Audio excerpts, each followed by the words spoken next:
మొట్టమొదటిగా మొదటి నుంచి మీ అందరికీ తెలిసినదే విద్య వాటికి గతంలో ఉన్న వైఎస్ఆర్సీపీ ప్రభుత్వం కావచ్చు, రాజశేఖర రెడ్డి గారు కావచ్చు,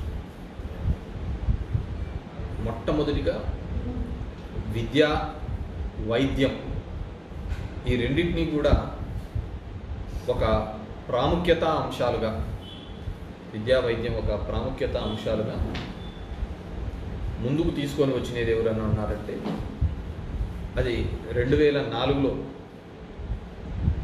వైఎస్ఆర్ గారు మొదట తీసుకొని రావడం జరిగింది. అంతవరకు కూడా కాలేజీలలో చదవాలి అంటే ఒక ఇంజనీరింగ్ కాలేజీలో కావాలా, ఇంకో కాలేజీలో చదవాలి అంటే అది కేవలం ఒక డబ్బున్న వాళ్ళకు మాత్రమే సొంతమవుతుందన్న తరుణం నుంచి 35,000 రూపాయల మొట్టమొదటిగా ఫీజు రియంబర్స్మెంట్ ఇచ్చే కార్యక్రమం రాజశేఖర రెడ్డి గారు మొదలుపెట్టారు. అదే సందర్భంలోనే రాజీవ్ ఆరోగ్యశ్రీ ద్వారా ఒక పేదవారికి ఏదైనా ఇబ్బంది జరిగితే జోబీలో ₹1 లేకపోయినా కానీ కార్పొరేట్ హాస్పిటల్స్లలో మెరుగైన వైద్యం అందించడానికి అది ఆ పథకం తీసుకొని రావడం జరిగింది. ఆరోగ్యశ్రీ అనే పథకం తీసుకొని రావడం జరిగింది. దాని ద్వారా ఎన్నో లక్షల యొక్క ప్రాణాలు కాపాడడం జరిగింది, ఎన్నో గుండెలు నిలబడడం జరిగింది. ఆ విధంగా మొదలైనటువంటి ఈ కార్యక్రమం తర్వాత ఎవడొచ్చినా, ఏ నాయకుడు వచ్చినా కానీ వాటిని ముందుకు తీసుకొని ప్రయత్నమే చేశారు, నిలపాలనే ఆలోచన చేయలేదు. కానీ దాన్ని ఎన్హాన్స్ చేసుకుంటూ పోయిన వాళ్ళు, దాన్ని పెంచిన నాయకుడు ఎవరైనా ఉన్నారంటే, ప్రభుత్వం ఏదైనా ఉందంటే అది ఒక వైఎస్ఆర్ ప్రభుత్వమే, వైఎస్ఆర్సీపీ ప్రభుత్వం. జగన్మోహన్ రెడ్డి గారు ముఖ్యమంత్రి అయిన తర్వాత నీ ఫీజు అది 35,000తో మొదలుపెట్టినది, నీ ఫీజు ఎంతైనా సరే ఉండని అది నేను కడతాను అని చెప్పేసి ఒక నమ్మకాన్ని కలిగించిన వ్యక్తి జగన్మోహన్ రెడ్డి. అదేవిధంగా ఆరోగ్యశ్రీ అనే దాంట్లో సుమారు 2,000 పైచిలుకు జబ్బులు కూడా దాంట్లో కలిపి వాళ్ళకు మెరుగైన వైద్యం చేయించిన వ్యక్తి జగన్మోహన్ రెడ్డి గారు. సరే, ఈరోజు 5న మేము చేసే ధర్నాకి దానివల్ల ఆ చదువుకున్న వాళ్ళు, ఫీజు కట్టలేని వాళ్ళ ఇబ్బందులు, వీటన్నిటి గురించి కూడా మీ దృష్టికి తీసుకొని రావాలి. కాబట్టి ఎందుకంటే చంద్రబాబు నాయుడు గారు ఎప్పుడు చెప్తూ ఉంటారు విజన్ 2020 అన్నాడు, ఇప్పుడు విజన్ 2047 అని. సో అప్పటికి ఎవరు ఉంటారో ఎవరు పోతారో తెలియదు. కానీ మనము మన ఇన్వెస్ట్మెంట్స్ పెడతా అంటాము, మేము పెట్టుబడి అంటూ ఉంటాము. ఏంటి ఆ పెట్టుబడి అంటే ఏంటి? 2047కు నువ్వు ఉంటావో తెలియదు, నేను ఉంటానో తెలియదు. కానీ మనం పెట్టే పెట్టుబడి ఏంటి అంటే అది పబ్లిక్ జనం యొక్క చదువుల మీద, వాళ్ళకు ఆ ఉన్నతమైన చదువులు కల్పించాలి అనే ఒక ఆలోచనే మనం పెట్టే ఇన్వెస్ట్మెంట్. మనం చేసే ఇన్వెస్ట్మెంట్ ఏంటి అంటే ఆ పేదవాళ్ళకు మనం చదువు కల్పించడమే అనేది. దీని గురించి చాలా పెద్దగా చెప్పక్కర్లేదు. ఒక పేద మధ్యతరగతి కుటుంబంలో వాళ్ళు సంపాదించిన సంపదలో 60 నుంచి 80% కేవలం విద్యకు, వైద్యంకి ఖర్చు చేయబడతారు. ఒక పేదవాడు తన కష్టం ఇంకోటికి రాకూడదు, ఒక మధ్యతరగతి వాడు నేను పడిన ఇబ్బంది నా కొడుకులు కానీ నా బిడ్డలు కానీ పడకూడదు అంటే, వాళ్ళు మెరుగైన సమాజంలో బాగా తలెత్తుకొని తిరగాలి అంటే దానికి ఒకటి విద్య ఒకే ఒక కారణం. అది ఎవడింట్లో అయినా కానీ, డబ్బులున్నోడింట్లో అయినా కానీ, ఇంకోడింట్లో అయినా కానీ ఇప్పుడు లక్షలు పెట్టి ఎందుకు చదివిస్తుంటారు? వేలు పెట్టి ఎందుకు చదివిస్తుంటారు అంటే తన కష్టం రాకూడదు, పిల్లలు మంచి సామాజికంగా సమాజంలో తలెత్తుకొని ఉండాలి, బాగా ఉండాలి అనే ఉద్దేశంతోనే కదా ఆ విధంగా ఒక ఎక్స్పోజర్ వస్తుందనే కదా. ఈరోజు కనుక మీరు చూస్తే అటువంటి ఇన్వెస్ట్మెంట్ జగన్మోహన్ రెడ్డి గారు పిల్లల చదువు మీద పెట్టడం జరిగింది. వాటికి చాలా చేయడం జరిగింది. స్కూల్స్ బాగా చేయించడం జరిగింది, కాలేజెస్ బాగా చేయించడం జరిగింది, నాడు నేడు అనే కార్యక్రమం తీసుకొని రావడం జరిగింది, డిఫరెంట్ ఇవి చేసుకుంటూ రావడం జరిగింది. దగ్గర మనం లెక్కల్లో చూస్తే కనుక చంద్రబాబు నాయుడు 2,800 కోట్ల రూపాయలు బకాయిలు పడింది ఈ గవర్నమెంట్ స్టార్ట్ కాకముందు, వైఎస్ఆర్సీపీ స్టార్ట్ కాకముందు అవన్నీ తీర్చడం జరిగింది. దగ్గర పిల్లల హైయర్ ఎడ్యుకేషన్కి సంబంధించి 18,000 కోట్ల రూపాయలు ఇంక్లూడింగ్ వసతి దీవెన 20,000 రూపాయలు ఆ హాస్టల్స్లో ఉన్నదానికి ఆ ఫీజుకి సంబంధించి 20,000 రూపాయలు కూడా ఇప్పించే కార్యక్రమం చేయడం జరిగింది. ఈ విధంగా మెనీ రిఫార్మ్స్. ఇది కేవలం డబ్బులే కదా, ఇవి ఆర్ ఇన్వెస్టింగ్. నాకు బాగా గుర్తు, మీరు ఎవడైనా కానీ ఇప్పట్లో ఉన్న పిల్లలు మీరైనా కానీ మన గుండెల మీద చేసుకొని చూడండి. రాజశేఖర రెడ్డి గారు ఇచ్చిన ఫీజు రీయింబర్స్మెంట్ అదొక ప్రోత్సాహకంగా మీ ఇంట్లో మీ కుటుంబ పరిస్థితులు, మీరు సాఫ్ట్వేర్ జాబో లేకుంటే ఇంకో ఉద్యోగమో చేస్తున్నప్పుడు ఆ ఫీజులు కట్టించినది ఎవడు, అది రాజశేఖర రెడ్డి గారు కట్టించిన టైంలోనా కాదా? మళ్ళీ మన 5 సంవత్సరాలు ఆ ఫీజులు కట్టిన ఎవరైనా ఉన్నారు అంటే అది రాజశేఖర రెడ్డి గారు ఉన్న టైంలో జగన్మోహన్ రెడ్డి గారు మీ ఫీజులు కట్టారా లేదా అనేది మీరు ఆలోచించండి. మీ అకౌంట్ స్టేట్మెంట్లలో చూడండి. అంతకంటే ఎవరు ఒక పేదవాళ్ళు మిగతా రాష్ట్రాల్లో పోయి చూడండి, అక్కడ పడుతున్న ఇబ్బందులు చూడండి. ఒక పేదవాళ్ళు చదువుకోవాలంటే తను పడుతున్న కష్టం గురించి చూడండి. ఒక పేద మధ్యతరగతి కుటుంబంలో ఉన్న ఇబ్బందుల గురించి చూడండి. ఈరోజు మీ బదులు ప్రభుత్వం షూటింగ్ తీసుకుని అందరూ ఫ్రీబీస్ అంటారు, ఉచిత పథకాలు అంటారు. చాలా తప్పు. విద్య వైద్యం మీద ఎంత ఖర్చు పెట్టినా ఎంత పెట్టినా కానీ అది ఉచిత పథకాల కిందికి రానే రాదు. అది అప్లిఫ్ట్, సామాజికంగా ఆర్థికంగా వాళ్ళకి అప్లిఫ్ట్ చేయడానికి మెరుగైన సమాజం కోసం చేస్తున్న పెట్టుబడి. అది ఏదో 4 పెద్ద రోడ్లు వేపించి పెద్ద బిల్డింగ్లు కడితే కాదు. అది ఎంతమంది ఆర్థికవేత్తలు ఈరోజు మాట్లాడుతున్నారు టీవీ డిస్కషన్లో, దీనిలో చెప్తే ఎంతమంది ఆర్థికవేత్తలు కానీ సామాజికవేత్తలు కానీ చెప్పమనండి. ఒక పిల్లవాడు స్కూలుకు పోవడానికి ఆ పిల్లవానికి అమ్మఒడి రూపంలో సాయం చేసినది తప్పు అని ఒక్కరైనా చెప్పమనండి. ఒక మంచి విద్యను అందించే కార్యక్రమంలో ప్రభుత్వం అతని ఫీజులు కడుతున్నది తప్పు అని చెప్పమనండి. చెప్పలేరు. It's investment. భవిష్యత్తు తరాలకి ఇది ఒక పెట్టుబడి. అదే ఇంగ్లీష్ మీడియం చెప్తుంటే దాన్ని తీసేయడం ఏందయ్యా? చాలా మంది మేధావులు మాట్లాడుతున్నారు, మీ పిల్లలు ఏ విధంగా చదువుతున్నారు, తెలుగును చంపేస్తున్నామని మాట్లాడుతాం. తెలుగు ఇక్కడ చంపటం లేదు. ఇంగ్లీష్ మాట్లాడడం అదేమి ఒక నాలెడ్జ్ కిందకి చెప్పటం లేదు. కానీ ఈ పోటీ పడుతున్న ప్రపంచంలో మనం ఏ విధంగా ముందుకు పోవాలి అంటే ఒక మాధ్యమం ఉండాలి, అందరూ కూడా అర్థం చేసుకునే మాధ్యమం ఉండాలి. అది ఇంగ్లీష్ మాత్రమే అని చెప్పేసి దానికోసం తీసుకొని వచ్చినాడు. ఒక సిబిఎస్ఈ స్కూల్స్ ఎందుకు తీసుకొని వచ్చినాడు? కార్పొరేట్ కానీ డబ్బులున్నవాడు మాత్రమే చదువుకున్న ఆ సిబిఎస్ఈ కాలేజీలలో, స్కూల్స్లలో, ఐబీ స్కూల్స్లలో ఒక పేదవాడు కూడా చదవాలి అనే ఉద్దేశంతో తీసుకొని రావడం జరిగింది. ఈరోజు ఎక్కడికి పోతున్నాయి అవన్నీ?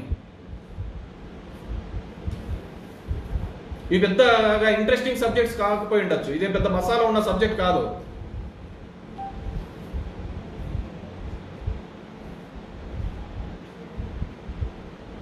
కానీ ఇదే భవిష్యత్తు తరాలకు ఇదే ఇంట్రెస్టింగ్ సబ్జెక్ట్.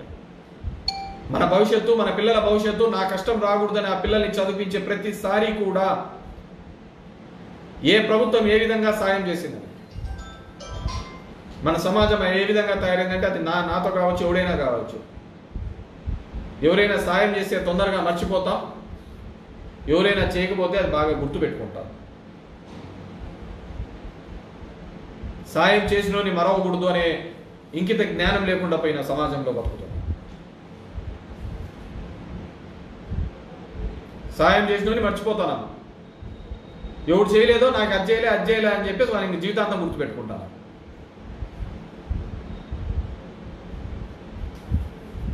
అది చాలా దరిద్రమైన. ఎందుకంటే ఇంతకుముందు కూడా చెప్పిన కార్పొరేట్ కాలేజీలకు కార్పొరేట్ స్కూల్స్కు నేను పూర్తిగా వ్యతిరేకం.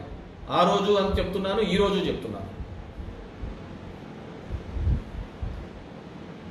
నాకు ఎన్నో చూసేసి అసలు చదువుకునే వాళ్ళు, ఇంటర్మీడియట్ చదువుకునే వాళ్ళు, ఇంకోటి చదువుకునే వాళ్ళు, చదువు రాలేదని, మార్కులు రాలేదని, ఇంకోటని చచ్చిపోయేంత పరిస్థితి ఎందుకు వస్తుంది? ఒక చిన్న బాల్యంలో ఉన్న వాళ్ళకు ఆత్మహత్య చేసుకోవాలనే ఉద్దేశం ఏ విధంగా కలుగుతుంది? ఫీజులు కట్టలేని స్తోమతతో ఉన్నందుకు కడుతున్నారా, లేకుంటే ఆ చదువుల మీద ఒత్తిడితో కడుతున్నారా? ఆటలాడాలంటే క్రీడా ప్రాంగణంలో గ్రౌండ్లలో ఆడేదాన్ని మానేసి ఫోన్లలో ఆడుకోవడం సొసైటీలో ఉన్నాం. అదే ఆట అనుకుంటున్నాం. మా వాడు వీడియో గేమ్లు బాగా ఆడతాడండి అని చెప్పేసి. కాలేజ్ గ్రౌండ్లలో ఏమాడతాడో, స్కూల్ గ్రౌండ్లలో ఏమాడతాడో లేదు. మేము చిన్నప్పుడు ఎప్పుడు చూసినా గ్రౌండ్లలోనే ఉండేవాళ్ళం.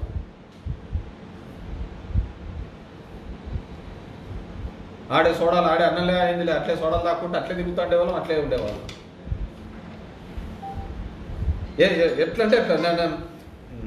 అనంతపురం మన నారాయణ కాలేజీలో చదువుతున్న పిల్లవాడు అయితే కార్తీక్ అనే పిల్లవాడు, ఇంకా కార్తీక్ కాదు చరణ్, వాళ్ళ పెద్ద అబ్బాయి కార్తీక్ చెన్నైలో చదువుతున్నట్టున్నాడు. గోవిందమ్మ వెంకటనారాయణ. కార్తీక్ ఈ చరణ్కి సంబంధించిన ఫీజు ఏదైతే ఉందో 3,80,000లో 1,40,000 మెయింటెనెన్స్ ఛార్జీలు, 35,000 టెనెన్స్ ఛార్జీలు, మెయింటెనెన్స్ ఛార్జీలు, మొత్తం 70 లక్షలకి 80,000 ఇప్పుడు కట్టించినాడు. 35,000 మెయింటెనెన్స్ చెల్లించాడు. ఇంకా కొద్దిగా ఏదో ఉంది. అతను ఉండేది ఏ విధంగా బతుకుతున్నాడు? నేను ఎందుకు ఆ విద్య గురించి అంతగా చెప్తున్నాను?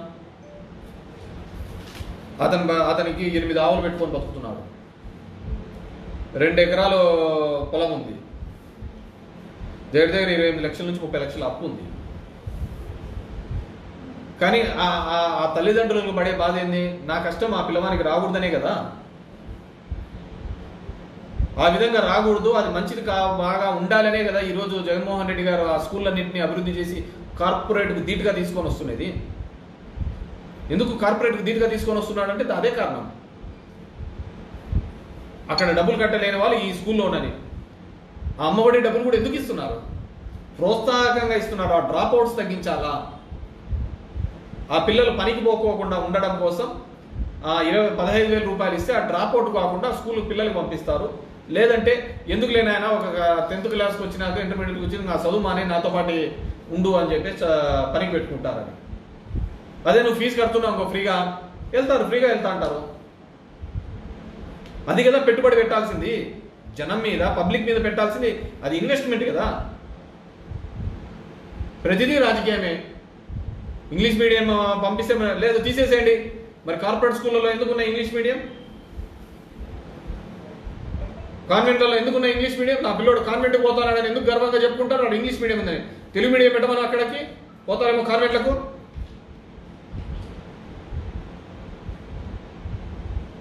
అన్నిటికీ ఒకటే నియమనిబంధనలు ఉండాలి కదా. మన దరిద్రం ఆ విధంగా ఉంది. స్వతంత్ర భారతంలో ఇంకా చదువు రాలేదని, చదువుకోవాల్సిన మార్కులు ఫీజులు కట్టుకోలేక ఇంకా ఆత్మహత్య చేసుకుని ఎంత దరిద్రం అంటే, ఆ పిల్లవాడు క్లాస్ రూమ్ నుంచి మీరు ఆ వీడియో చూసినారంటే బయటకు వచ్చేటప్పుడు టీచర్ ఆపలేకపోయినాడు, గోడెక్కేటప్పుడు ఎవడే కానీ ఆపలేకపోయినారు. ఆ పిల్లవాడు చనిపోతున్నప్పుడు ఎవరే కానీ నిలబెట్టలేకపోయింది ఒక నిండు ప్రాణాన్ని. అసలు పోలీసులు రాకముందే అక్కడ మొత్తం అంతా క్లియర్ చేసేసినారు. పడిన తర్వాత మొత్తం ఎముకలన్నీ, చిట్లిపోయిన ఎముకలన్నింటినీ కూడా క్లీన్ చేసేసినారు. ఏం సమాజంలో ఉన్నాం? నేను ఒకటే చెప్తున్నాను. చంద్రబాబు నాయుడు మన దావోస్కి వెళ్ళాడు. మైక్రోసాఫ్ట్ సీఈఓని వాళ్ళను బిల్ గేట్స్ని కలవడం జరిగింది. ఆయన ఏమని అడిగినారు? ఒకటే అడగడం జరిగింది,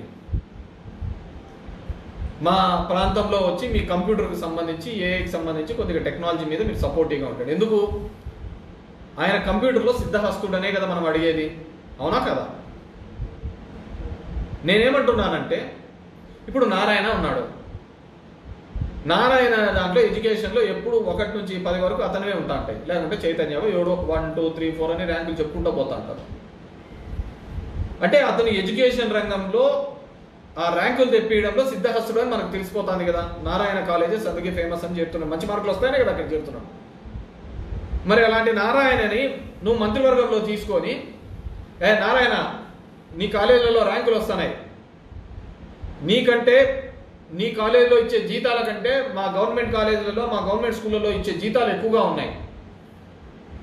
ఆ జగన్మోహన్ రెడ్డి వచ్చిన తర్వాత ఆ స్కూల్ ఏదో డెవలప్ చేసి పెట్టినాడు, నువ్వు అపార్ట్మెంట్లో పెట్టే స్కూళ్ళలో నువ్వు అపార్ట్మెంట్లో నడిపే క్లాస్ రూమ్ల కంటే మా గవర్నమెంట్ స్కూల్ బాగా ఉన్నాయి, నువ్వు వచ్చి ఆ విధమైన ర్యాంకులు రావాలి అంటే ఏం చేయాలి అని చెప్పేసి తీసుకోమను.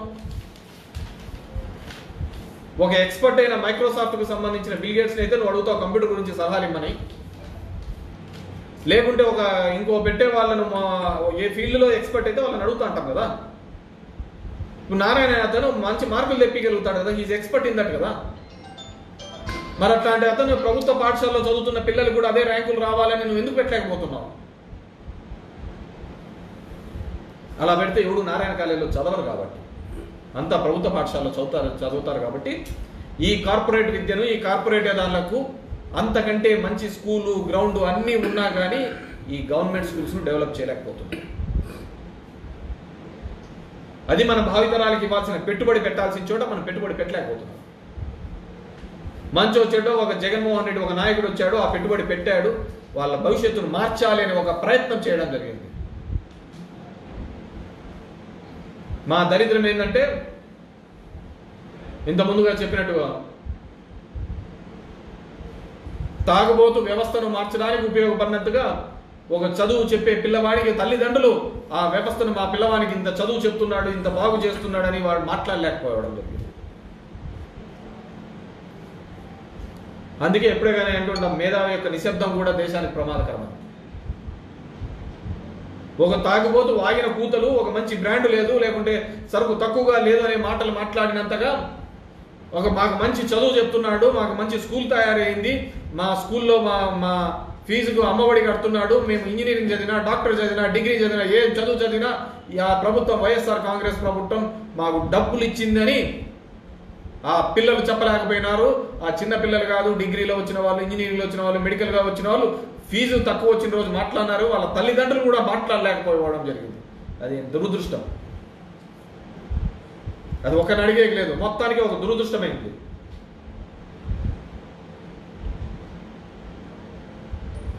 ఇది ఈ దేశ దౌర్భాగ్యమో ఈ రాష్ట్ర దౌర్భాగ్యమో కానీ ఒక తాగుబోతు మాటకు విలువ వచ్చింది కానీ ఆ విద్య వైద్యం గురించి తీసుకున్న నిర్ణయాల్లో జరుగుతున్న ప్రశంసలకు విలువ లేకుండా పోయింది. 17 మెడికల్ కాలేజీలు తీసుకుని వస్తే 20 మెడికల్ కాలేజ్ వద్దు అని ఏ రాష్ట్ర ప్రభుత్వము లేఖ రాయదు, కానీ ఇక్కడ రాసినారు. ఎందుకు? కేవలం ఇప్పుడు ప్రభుత్వంలో ఉన్న వాళ్ళవే ఆ మొత్తం మెడికల్ కాలేజీలు, ఈ రాష్ట్రంలో ఉన్న మెడికల్ కాలేజీ అన్ని వాళ్ళవే. ఆ పేదవానికి కానీ ఆ మధ్యతరగతి వారికి కానీ ఆ విద్య వైద్యం ఉచితంగా కానీ నీటిగా అందుతే కదా వాళ్ళు మమ్మల్ని అందరినీ దాటివేస్తారు అని చెప్పేసి అలాంటి దౌర్భాగ్యమైన పరిస్థితులలో మనం అందరం ఉన్నాం. నాకు నిజంగా బాధేసింది. అందుకే నేను ఎప్పుడు గర్వంగా చెప్తాను, నా ఊర్లో ఆ కార్పొరేట్ స్కూల్లో నేను తీసేయగలిగినాను. నాకేం వాళ్ళ మీద కోపం లేదు, వాళ్ళ మొహాలు కూడా చూసినాను. ఒకే అపార్ట్మెంట్లో 2000 మందిని పెట్టి 4 బాత్రూమ్లు పెట్టుకొని మార్కులు అనే దాని మీద ఆ తల్లిదండ్రుల యొక్క ఆలోచన విధానం మారాలి. మన సందులో 4 అమెరికా పోతే నా పిల్లోడు అమెరికా పోవాలంటాడు, వాడు ఇంజనీరింగ్ చదివితే మావాడు ఇంజనీరింగ్ చదవాలంటాడు, పక్కింటోడు డాక్టర్ అయితే వాడు నేను డాక్టర్ కావాలంటాడు. కానీ ఆ పిల్లవానికి ఏం కావాలి అతని ఆలోచన విధానం ఏంటనే అడిగిన సందర్భం లేదు. రుద్ది ఎడ్యుకేషన్ సిస్టమ్ అంతా విధంగా దానికి మార్పు తీసుకొని రావడానికి జగన్మోహన్ రెడ్డి రావడం.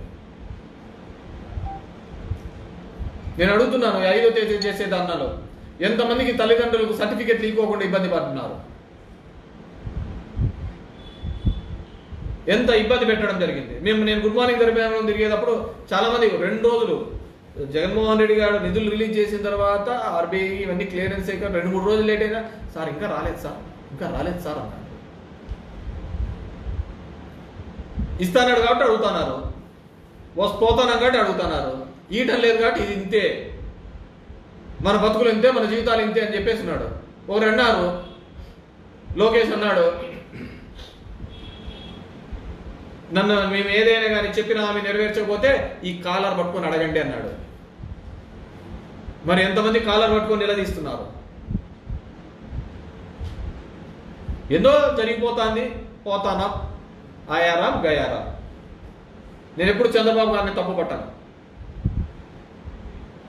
ఆయన రెగ్యులర్ ఫ్లోలో చెప్పుకుంటూ పోయినాడు. ఇదే మనకు ఉండాలి కదా, 1 కాదు 2 కాదు 3 కాదు 4. ఏమంటే చెప్పేటప్పుడు డిఫరెంట్ ముఖాలు అడ్డం పెట్టుకొని చెప్తాడు. ఒకసారి వాజ్పేయిని అడ్డం పెట్టుకొని చెప్పినాడు, ఒకసారి నరేంద్ర మోడీ పవన్ కళ్యాణ్ అడ్డం పెట్టుకొని చెప్పినాడు, మొన్న కూడా మళ్ళీ పవన్ కళ్యాణ్ అడ్డం పెట్టుకొని చెప్పినాడు. పవన్ కళ్యాణ్ నరేంద్ర మోడీని వాళ్ళు ఇస్తారులే, వాళ్ళు ఉన్నారు కదా షూరిటీని. సో అంటే నేనేమంటే వ్యవస్థ సిస్టమే మారాలి. నేను చూశాను, ఇంటర్నెట్లో సెర్చ్ చేసి చూశాను, ఏంద్రా ఇదంతా ఇది అంటే ఎక్కడైనా కానీ ఒకటే ఒక సొల్యూషన్ నాకు అనిపించింది. 10th క్లాస్ వరకు ఎక్కడే కానీ ప్రైవేట్ స్కూల్స్ అనేది ఉండకూడదు. అప్పుడు సచ్చినట్టు ఎమ్మెల్యే కొడుకు, ఎంపీ కొడుకు, ఎంపీటీసీ కొడుకు, చీఫ్ జస్టిస్ కొడుకు అందరు పిల్లలు దానిలోనే చదువుతారు. ప్రధాని కొడుకైనా ముఖ్యమంత్రి కొడుకైనా అదే గవర్నమెంట్ స్కూల్లో చదివితే ఎందుకు డెవలప్ కావో గవర్నమెంట్ స్కూల్ చెప్తారు. నా ఇతడు నా ఫ్రెండ్ తెలిసినతను ఇలా చెప్పాడు, ఇలా చేస్తేనే తప్ప ఈ దేశంలో విద్యా వ్యవస్థ ఒక వ్యాపార వ్యవస్థగానే ఉండిపోయిందే తప్ప అది మేలు చేయాలనే వ్యవస్థగా ఎప్పుడూ లేదు. 10th వరకు there should not be any government schools, any private schools, only government స్కూల్లో ఉండాలా. చదువు చెప్పే టీచర్ కొడుకు అక్కడే చదవాలా, కలెక్టర్ కొడుకు అక్కడే చదవాలా, ఎమ్మెల్యే కొడుకు అక్కడే చదవాలా, ఎంపీ కొడుకులు చదవాలా, ముఖ్యమంత్రి కొడుకులు అక్కడే చదవాలా. లేకుంటే ఈ వ్యవస్థను అసలు మనం వచ్చేది ఈ ఇన్వెస్ట్మెంట్స్ అని, దావూస్ అని, ఈడని ఇవి కాదు. మనం చేయాల్సిన ఇన్వెస్ట్మెంట్ చదువుల మీద చేయాలి. అది భవిష్యత్తుకు మంచి ఫ్రూట్స్ ఇస్తాయి, మంచి ఫలాలు ఇస్తాయి. మనకు అవి కాదు కదా. అల్లు అర్జున్కి ఏమైంది, చిరంజీవికి ఏమైంది, ఇవి సరిపోతుంది. ఆ ఇంట్లో అన్నం తినేకుండదు, ఆ ఇంట్లో ఉండడానికి ఉండదు. మన పుష్పాలో చచ్చిపోయిన రేవతి కుటుంబంలో 12,000 పెట్టి టికెట్ పెట్టుకోపోయినారు. అరే వాళ్ళు యాక్టర్లు, వాళ్ళు నిజ జీవితంలో వాళ్ళు హీరోలు కాదు, అది ఇచ్చిన వాళ్ళ పాత్రను మాత్రమే వాళ్ళు పోషిస్తుంటారు అని. హీరోలు అనే వాళ్ళు ఎక్కడ ఉండరు. హీరోలు అనేవాళ్ళు సమాజంలో జరుగుతున్న సమస్య మీద వేలెత్తి ఆ పరిష్కరించేవాడు హీరో అవుతాడు. హీరోలు హీరోయిన్లు అంటారు. హీరోయిజం అంటే ఏంది? వాళ్ళు చేసేదాన్ని క్యారెక్టరే. నేను ఎక్కడో కూడా చెప్పినట్టున్నా, భరత్ అనే నేను సినిమా చూశాను.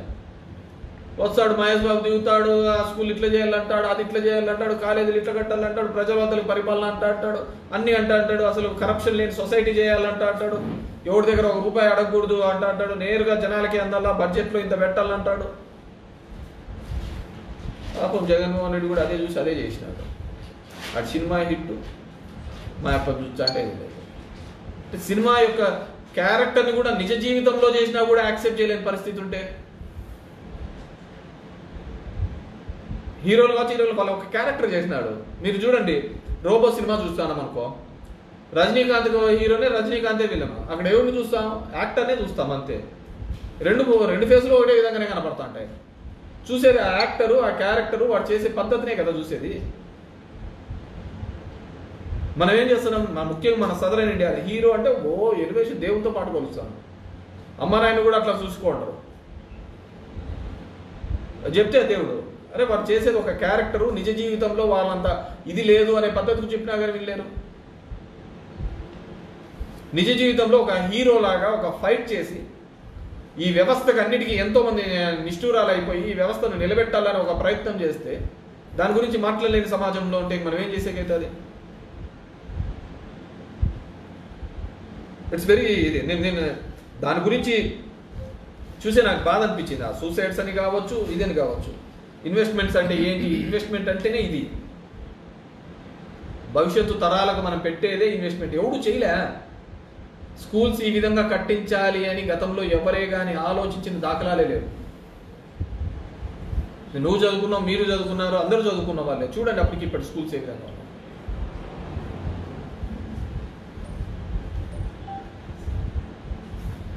సో ఖచ్చితంగా ఇప్పటికైనా పిల్లల తల్లిదండ్రులు, పిల్లలు చదువుకున్న వాళ్ళు, ఆల్మోస్ట్ ఆల్ మీరు మేజర్ డిగ్రీ చదివినప్పుడే మేజర్లు ఉంటారు. 18 years దాటింటాయి. ఇప్పటికి 22, 21 ఏంటండి. ఎవడు మీకు న్యాయం చేసినాడు అనేదన్నా మీరు ఆలోచించుకోలేని పరిస్థితులలో ఉన్నారు. రండి, మాట్లాడండి, గలమెత్తండి. లేదు అంటే ఈ రాష్ట్రంలో కానీ ఈ దేశంలో కానీ తాగుబోతులదే చెల్లుబాటు అవుతుంది తప్ప మేధావులు దేవుడి కాదు. ఈ సామాజిక స్పృహతో ఉన్న వాళ్ళది చెల్లుబాటు కావటం లేదు. పొద్దున్న లేచిన నుంచి కాఫీ టీ హోటల్ దగ్గర చెప్పే లంగా మాటలకే సరిపోతుంది తప్ప మంచి చేసిన వాళ్ళకి విలువ లేకుండా పోతుంది. ఇంతకుముందు చెప్పినట్టుగా సాయం చేసిన మర్చిపోతున్నారు, చేయని గుర్తుపెట్టుకుంటున్నారు. సరే, ఈ దరిద్రం ఎన్నాళ్ళు ఉంటుందో తెలియదు కానీ ఉన్న కాలంలో అన్నా సరే ఆ లబ్ధి పొంది ఉంటే మీరు డెఫినెట్గా జగన్మోహన్ రెడ్డి అంటాడు మీటింగ్లలో, మీకే కానీ మంచి జరిగితే ఏంటి అని చెప్పేసి. మంచి జరిగినోడు వేయలే, చేయకోకుంటే చేయలేదు. ఎవడో ఉంటారు 30% అవన్నీ కన్సాలిడేటెడ్గా పడిపోయినాయి. చేసినోడు మర్చిపోయినాడు, ఇంకోటి ఇవ్వడం కొత్తగా ఏదైనా ఇచ్చాలి అని చెప్పేసి. Very unfortunate. సో డెఫినెట్గా అందరూ కూడా తరలి రావాలి, మాట్లాడాలి. Thank you very much. Any questions? ఇప్పుడు మద్యం పాలసీ అప్పుడు జగన్మోహన్ రెడ్డి గారు చేసినది కరెక్ట్ అనే భావిస్తున్నాను. మద్యం పాలసీ జగన్మోహన్ రెడ్డి ఒక నిర్ణయం తీసుకున్నారు. ఏమని నిర్ణయం తీసుకున్నాడు? ఆయన తీసుకునేది దీనిలో రేట్లు పెంచుతా పోతూ ఉంటాను నేను, ఇది ఒక స్టేజ్కి వచ్చినా తీసేస్తాను అన్నాను. సో ఆ రోజుకి ఆయన తీసుకునే దానిలో నేను ఏదైతే చెప్పానో అది చేస్తాను అని చెప్పేసి. నువ్వు అన్నిటికంటే ఇంపార్టెంట్ ఏంటంటే ప్రసాద్ గారు, నేను అర్ధగంట నుంచి మొత్తుకుంటే నువ్వు మళ్ళీ ఆడికే వచ్చాను మద్యం తీసుకునేదే మంచిదే అని చెప్పేసి. విద్య గురించి తీసుకునేది మంచిదా చెడ్డదే అని అడగలేకపోయినావు కదా. నీకు ఆడ మసాలా ఇదే దొరుకుతుంది, నీకు అదే దొరుకుతుంది తప్ప నేను గొంతు దించుకొని విద్యా ప్రమాణాలు పెంచాలి అని దొరికినట్టే కానీ వీళ్ళదే నీకు ఇంపార్టెంట్ కనపడుతుంది. మాట్లాడి పాలసీ ఆ రోజు తీసుకునే దానిలోకి ఆయన నేను మద్యం అనే దాంట్లో పెంచుకుంటూ పోతాను. సరే, ఆ మద్య నివారణకు రీహాబిలేషన్స్కి అనేది it's very very much impossible. సరే, ఆయన ఒక నిర్ణయం తీసుకున్నాడు, దానికి ఒక ప్రయత్నం చేసినాడు, లేని నిష్ఠూరాలు తీసుకొచ్చినట్టు. అంతకుముందు ఎన్టీ రామారావు తీసుకున్నప్పుడు కూడా ఇలాంటి నిర్ణయమే తీసుకున్నప్పుడు కూడా చేయలేకపోయినాడు. ఎందుకంటే ఇట్స్ వెరీ టఫ్. అది మనలో ఒక భాగం అయిపోయింది. అది లేకోకుంటే సాయంత్రం అయితేనే మనిషికి ఎట్లుంటుందంటే కష్టం వచ్చినా లేకుంటే ఆనందం వచ్చినా ఇంట్లో భార్యకు అమ్మా నాన్నకి చెప్పుకుంటారో లేదో తెలియదు కానీ ముందర మందు బాటిల్ పెట్టుకొని చెప్పుకుంటారు. దానికే ఫస్ట్ లీజనర్ ఎవరైనా ఉన్నారు అంటే, నీకు ఆనందం వచ్చినా కష్టం వచ్చినా నీ ఇంట్లో భార్యకు చెప్తావో తెలియదు, మీ అమ్మా నాన్నకి చెప్తావో తెలియదు కానీ సాయంత్రం అయితేనే ఖచ్చితంగా మందు నువ్వు చెప్తున్న జ్ఞాపకాలు, నువ్వు చెప్తున్నవన్నీ కూడా మధుర క్షణాలన్నీ అదే వింటాను. ఆ విధంగా మనం తయారైపోయినాం అన్నమాట. దాన్ని నేనేదో మార్చాలనుకున్నాడు, అది కాలే. ఆ మధుర జ్ఞాపకాలు, ఆ చేదు జ్ఞాపకాలు చెప్పుకునే ఆ వ్యక్తిదే చెడుబాటు అయిందంటే. జనసేన లేకపోతారని మళ్ళీ మొదలైంది. ఏం చెప్తుందా? నాకు ఆ పురాణాల్లో ఎన్నిసార్లు వాళ్ళు తన శైల పరీక్ష కోసం అగ్గిలో దుంకినారో లేదో తెలియదు కానీ నేను ప్రతి 15 రోజులకి నిప్పులో దూకి బయటికి రావాల్సిన పరిస్థితి వస్తాను. నాకు అర్థం కాదు ఏంటంటే, బేసిక్గా నేను ఎప్పుడు చెప్తున్నాను, నేను వైఎస్ఆర్సీపీలో ఒక ఐడియాలజీ మీద వెళ్తున్నాను, దాంట్లో వేరేది ఏం లేదు. ఆ ఐడియాలజీ ఏంది? అక్రాస్ ది వ్యవస్థలో జరుగుతున్న అన్ని విధానాలకు హీస్ గివింగ్ ఫైట్ చేస్తున్నాడు. చంద్రబాబు ఒక ఐడియాలజీ ఉంటుంది, జగన్మోహన్ రెడ్డి ఒక ఐడియాలజీ ఉంటుంది. జగన్మోహన్ రెడ్డి వైఎస్ఆర్, నేను వైఎస్ఆర్ ఫ్యామిలీతో 3 తరాల నుంచి నాకు అనుబంధం ఉంది. రాజారెడ్డితో, రాజశేఖర రెడ్డితో, జగన్మోహన్ రెడ్డితో 3 తరాలతో నాకు అనుబంధం ఉంది. So I'm saying with ideology ఇక్కడ ఇంపార్టెంట్ అంతే, దాంట్లో వేరేది లేదు. పవన్ కళ్యాణ్ అనే వ్యక్తికి ఇప్పటికీ కూడా తను ఏం చేయాలనుకుంటున్నాడు ఐడియాలజీ లేదు. తను 20 సీట్లు గెలిచచ్చు, రేపు ముఖ్యమంత్రి సీటుకు పోటీ పడవచ్చు, అన్నీ జరగచ్చు. బేసిక్ ఏంటంటే సిద్ధాంతాలు ఇంపార్టెంట్. ఆ సిద్ధాంతాల పరంగా ఎవరు నిలబడుతున్నారు అంటే నేను జగన్మోహన్ రెడ్డి గారి యొక్క సిద్ధాంతాల మీద నేను నిలబడుతున్నాను. సరే అది గెలుపు కావచ్చు, ఓటమి కావచ్చు, ఏదైనా కావచ్చు, నేను ఆయన సిద్ధాంతాల మీద నిలబడుతున్నాను. ఎన్టీ రామారావు ఉన్నప్పుడు ఆయన కొన్ని సిద్ధాంతాలు, ఒక పార్టీ ఎస్టాబ్లిష్ చేసేదే కొన్ని సిద్ధాంతాలు. కాంగ్రెస్ వ్యతిరేక భావ సిద్ధాంతాలతో ఆ రోజు ఎన్టీ రామారావు పార్టీ పెట్టినాడు. దానికి వ్యతిరేకంగా ఆయన గ్రో అయితే వచ్చినాడు. అప్పటి వరకు జనతా పార్టీ ఉండేది, వాటి కాంపెన్సేటర్ ఆల్టర్నేట్గా వచ్చినాడు కాబట్టి అంత పెద్ద మ్యాండేట్ ఇవ్వడం జరిగింది. వితిన్ 6 నెలల్లో ఇచ్చినారు.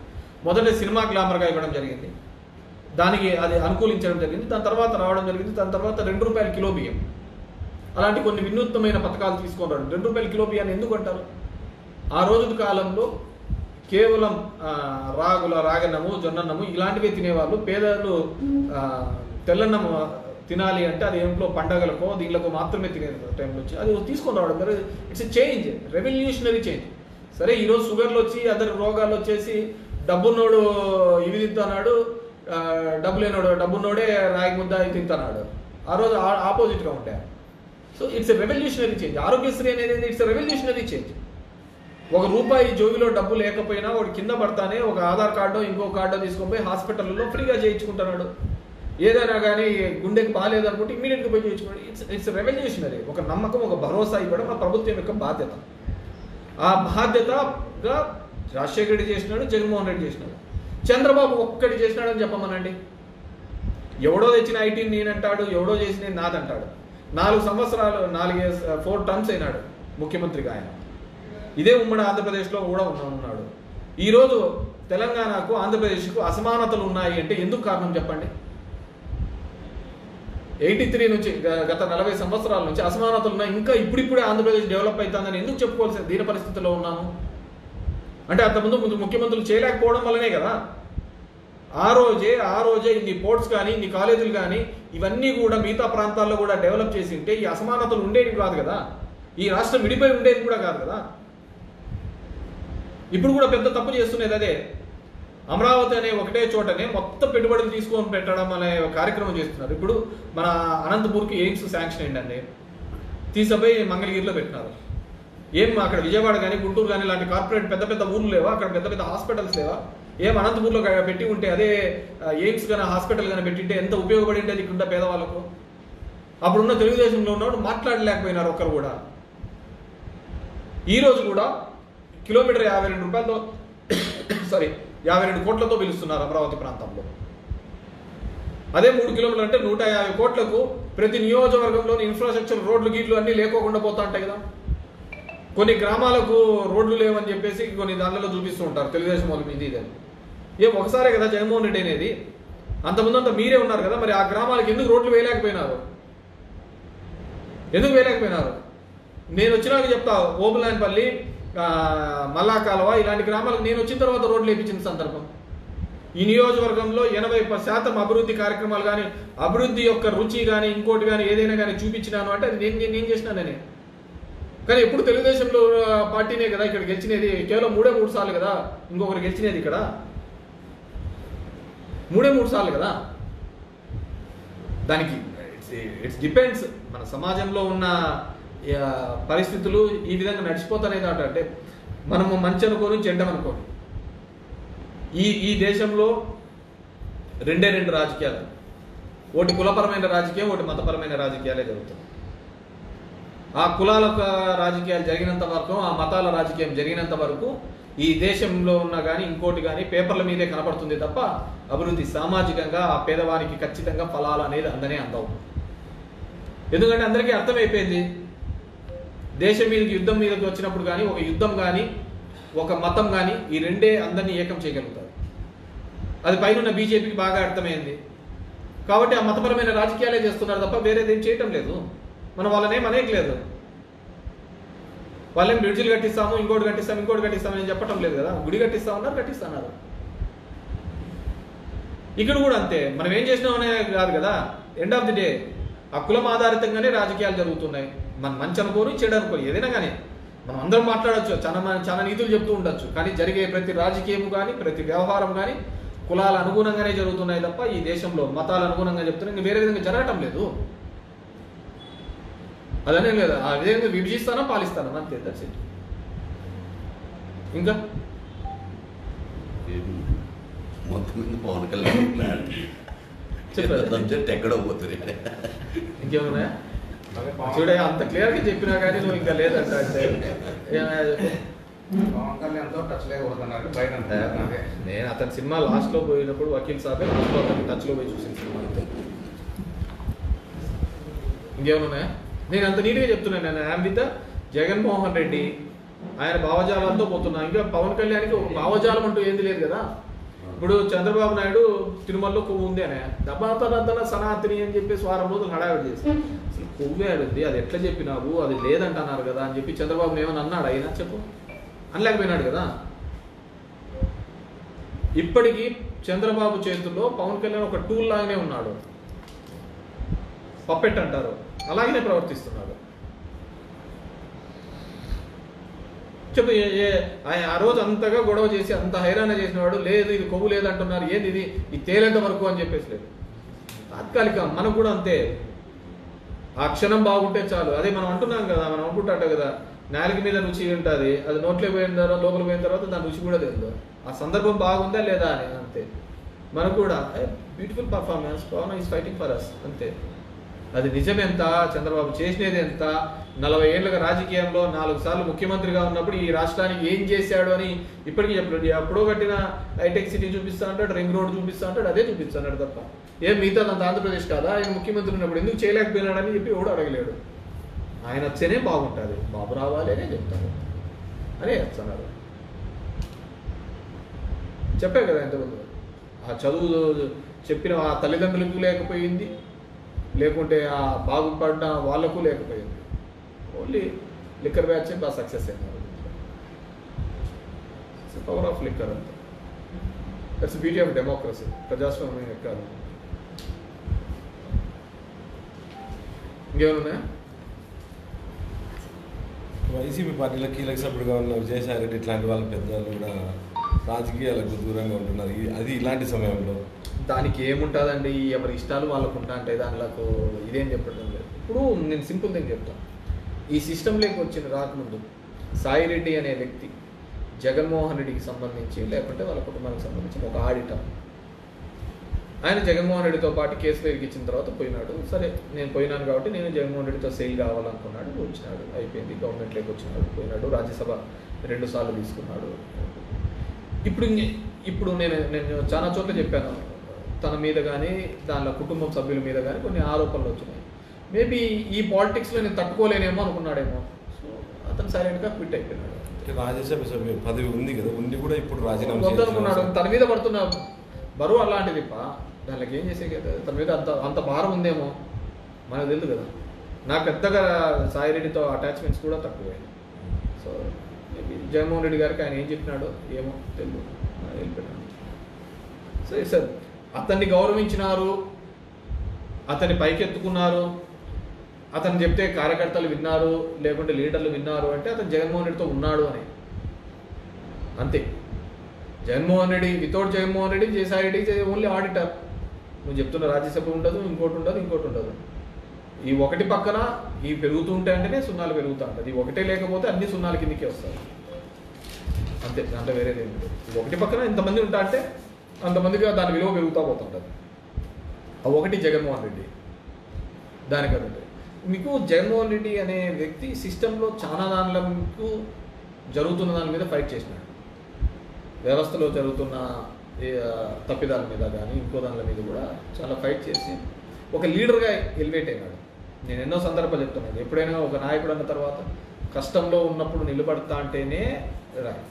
ఒక రాయి అయినా కానీ ఇట్లా మామూలుగా ఉంటే రాయి దాన్ని కొట్టి చెప్తేనే ఒక షేప్ వచ్చింది. జగన్మోహన్ రెడ్డిని ఎందుకు అడ్మైర్ చేస్తారు? ఈ రాష్ట్రంలో ఇద్దరు క్రౌడ్ పుల్లర్స్.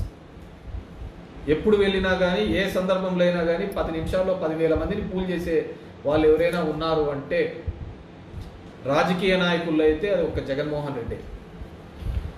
రాజకీయ నాయకులు అయితే ఒక జగన్మోహన్ రెడ్డి, రాజకీయాలు ప్లస్ దానికి సినిమా మసాలా యాడ్ అయితే పవన్ కళ్యాణ్.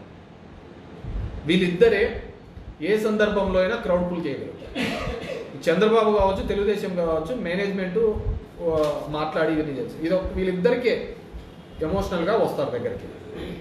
సో జగన్మోహన్ రెడ్డి అనే వ్యక్తికి ఉండేది ఓన్లీ పొలిటికల్ లీడర్షిప్. ఇక్కడ సినిమా గ్లామరు, సినిమా హీరోయిజం ఇవన్నీ కూడా పవన్ కళ్యాణ్ కలిసేస్తాయి. సో ఆ సినిమా గ్లామర్ అనేది ఆ చిత్రంలో ఉన్నప్పుడు ఉంటాడా లేకుంటే బయట ఉంటాడా అనేది వీ హ్యావ్ టు సీ.